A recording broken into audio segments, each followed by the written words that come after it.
Gadis itu menemukan pesan mencari cucu di karton susu, di dalamnya ada foto ketika dia masih kecil. Dia tak disangka dia dapat bertemu neneknya. Ternyata, 12 tahun yang lalu, ia dengan neneknya ke pasar untuk membeli makanan. Tetapi ketika nenek menoleh, dia telah menghilang. Nenek berlari kemana-mana mencarinya, bahkan memasang pemberitahuan untuk menemukan seseorang, dan menghabiskan seluruh tabungannya untuk mencetak fotonya di karton susu. Seseorang membayar 2 kali lipat untuk membeli rumah lamanya, tetapi dia mengusirnya. Karena ia takut suatu hari cucunya akan pulang tetapi tidak dapat menemukannya. Suatu hari, dia akhirnya menerima kabar baik. Hyeji telah ditemukan. Setelah mendengarnya, nenek buru-buru berlari ke kantor polisi, ditemani oleh seorang tetangga bernama Sukho. Nenek sangat ingin bertemu cucunya. Polisi berkata kepadanya, di masa lalu ibu Hyeji telah membawanya ke tempat lain. Tapi tak berapa lama, ibunya meninggal dalam kecelakaan, dan ayah tiri membawanya ke panti asuhan. Sang nenek tidak menyangka cucunya harus hidup begitu menyedihkan selama ini. Melihat gadis itu, matanya memerah, dia telah tumbuh menjadi cewek cantik sampai-sampai sang nenek hampir tidak mengenalinya. Tapi di tangannya dia masih membawa kalung pemberian neneknya. Sang nenek gemetar untuk menyentuh wajah cucunya. "Mengapa kamu tidak datang menemuiku? Mungkin kamu sangat menderita akhir-akhir ini." Gadis tak bilang apapun, dia sangat bingung. Pada saat ini, reporter minta mereka berfoto bersama untuk kenangan. Sang nenek terharu sampai menangis, tapi anehnya gadis itu memiliki sikap yang sangat tenang. Kembalinya Hyeji disambut oleh semua orang di desa, tapi Sukho malah mengejeknya. "Sudah lebih dari 1 dekade sejak aku melihatnya tersenyum begitu bahagia. Sudah lebih dari 1 dekade sejak aku melihatnya tersenyum begitu bahagia." Nenek sangat merindukannya sehingga dia harus memeluk cucunya ketika dia tidur. Saat ia mandi, sang nenek juga masuk, mengejutkannya. Bahkan sampai larut malam, ketika dia ke toilet, neneknya berada di sampingnya untuk mengawasi, dia takut cucunya akan menghilang seperti sebelumnya. Keesokan harinya, nenek membawa Hyeji ke pasar. Sebelumnya, sang nenek sering menawar, tetapi ketika dia membeli barang untuk Hyeji, dia selalu memilih untuk membeli barang yang termahal. Dia ingin menebus kekurangan bertahun-tahun untuknya. Namun menghadapi kedekatannya, Hyeji selalu merasa bingung. Reaksi pertama adalah melawan, dia mulai menghindari bersama neneknya, dia sering berlari ke pantai dan duduk di sana sepanjang hari. Ketika pulang, dia juga orang terakhir yang meninggalkan kelas. Walaupun Hyeji pulang terlambat, neneknya selalu berdiri di gerbang UTK menunggunya. Saat dia menemukan Hyeji makan terlalu sedikit, dia akan mengambil sendok besar dan memberi makan nasinya. Meskipun tak nyaman, tetapi di dalam hatinya, dia merasa terharu dan hangat. Dia mulai menerima cintanya, juga secara bertahap menerima kehidupan seorang gadis biasa. Namun hidup terasa damai, maka tiba-tiba sebuah panggilan telepon terputus. Penelepon itu adalah sekelompok preman yang dia kenal sebelumnya. Mereka menangkap teman Hyeji, lalu mengancamnya untuk memberinya uang jika tak, mereka akan memukul temannya. Hyeji gak cara lain, ia telah mencuri buku tabungan neneknya. Namun sesampainya di mesin ATM, ia ragu-ragu, karena ini semua tabungan neneknya, Hyeji tidak mau mencurinya. Jadi ketika sang nenek tidak memperhatikan, dia diam-diam mengembalikan buku tabungan ke lokasi lamanya. Tapi adegan itu kebetulan dilihat oleh Om Sukho, dia mulai meragukan Hyeji, jadi dia mengingatkan sang nenek untuk berhati-hati. Orang-orang merasa bahwa Hyeji telah hilang selama bertahun-tahun jadi dimanjakan. Percakapan mereka baru saja didengar olehnya, dia ke pantai sendirian untuk berpikir. Pada saat ini, nenek datang ke sana, dia bertanya kepada Hyeji antara laut dan langit, yang mana yang lebih besar, Hyeji menjawab itulah langit. Nenek terdiam, ekspresinya sedikit sedih, setelah beberapa saat dia berkata kepada Hyeji, "Aku selalu mendukungmu, kau dapat menjalani kehidupan yang mu inginkan, jangan peduli katakan orang lain."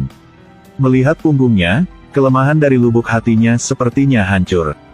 Dia tidak lagi menghindar dari kedekatan neneknya, Hyeji mulai aktif memakai jepit rambut yang dibeli neneknya dan selalu mengikuti nenek.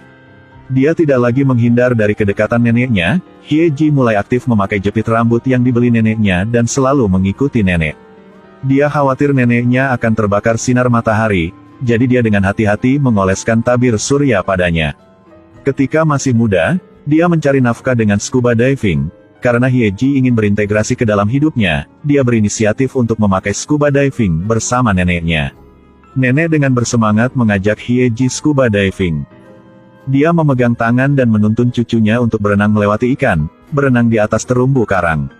Setelah hari itu, Hyeji mulai belajar dengan giat. Guru seni di sekolah itu menemukan dia memiliki bakat melukis, jadi dia berinisiatif untuk mengajarinya.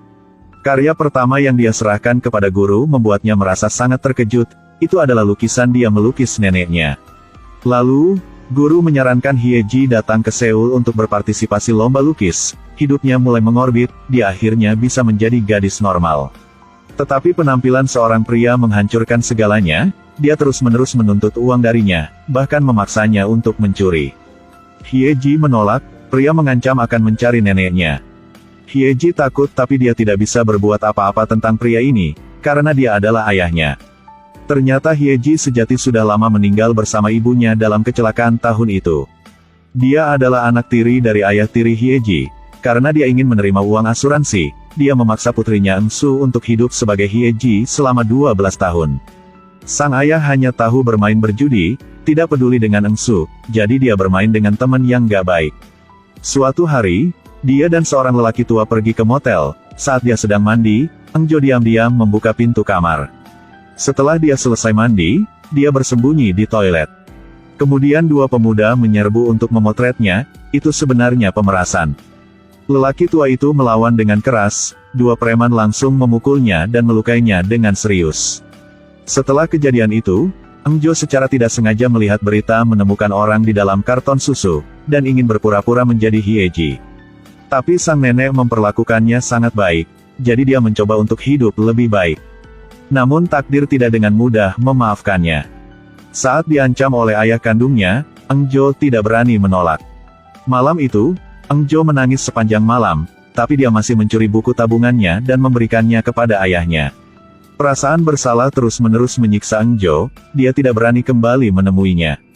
Jadi setelah lomba lukis berakhir, Engjo meninggalkan surat lalu menghilang. Di tengah jalan, dia ditemukan oleh dua preman yang mengambil tasnya dan memukulinya. Nenek bertemu lagi dengannya di kantor polisi, dia masih mengkhawatirkannya. Polisi memberitahu neneknya itu bukan Hyeji, tapi dia tidak percaya. "Tolong akui kau Hyeji, ini Hyeji, lihatlah." Tapi Engjo masih menundukkan kepalanya dan mengucapkan maaf. Harapan nenek pupus semua, ia bertanya di mana Hyeji.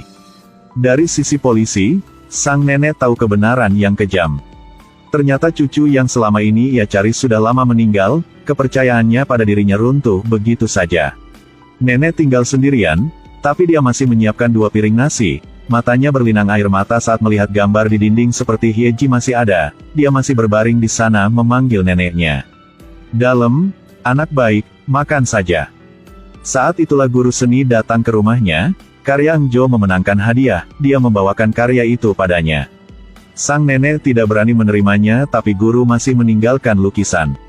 Karena ada nenek, anak itu mulai menggambar dunia dengan cahaya. Ketika dia membukanya, itu adalah lukisan laut biru, cahaya bersinar di atas air, seorang wanita tua bersama 2 anak berenang menuju cahaya. Sang nenek hanya melihat foto itu, air mata mengalir lagi, di foto itu ada Hyeji, ada juga Engjo-nya, saat ini dia memaafkan. Setelah dibebaskan, Engjo masih tidak berani pergi ke neneknya, dia menemukan pekerjaan di toko serba ada, meskipun menghasilkan sedikit uang, dia masih merasa nyaman. Suatu hari, Paman Sukho datang menemui Engjo dan bertanya apakah dia akan datang menemui nenek. Ternyata setelah dia meninggalkan, mentalnya mulai tak baik, dia mulai tidak mengingat semua orang di sekitarnya, dia hanya memanggil nama Hyeji. Engjo segera pergi ke panti jompo tempat neneknya tinggal, ada foto Hyeji di dinding, tapi di lemari ada foto Engjo dengan nenek. Engjo tahu neneknya telah memaafkannya, dia pergi ke pasar, tempat yang dia kehilangan Hyeji, mengambil fotonya dan bertanya kemana-mana.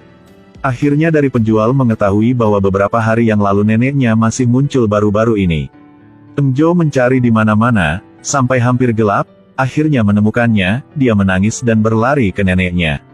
Dengan sang nenek, ia hanya ada kebingungan dan ketidakberdayaan. Engjo dengan lembut menyentuh pipinya, dia memanggilnya Hyeji. Nenek memiliki penyakit Alzheimer, ingatannya tidak baik, dia menyuruh Hyeji untuk tidak pergi kemana-mana, tetaplah bersamanya. Engjo sekali lagi kembali sebagai Hyeji. Rumahnya sudah lama tidak berpenghuni, jadi sangat liar. Dengan bantuan tetangga, rumah dan kebun diperbaiki seperti baru. Eng membawanya pulang, dia dengan sepenuh hati merawatnya. Musim semi berlalu dan musim dingin datang. Di musim dingin sang nenek suka bermain di salju. Bahkan ia dengan nakal merusak lukisan yang dilukis Engjo. Engjo bermain dengan neneknya, dia mengisi wajahnya dengan cat. Engjo memberikan semua cintanya pada nenek yang membawa cahaya dalam hidupnya.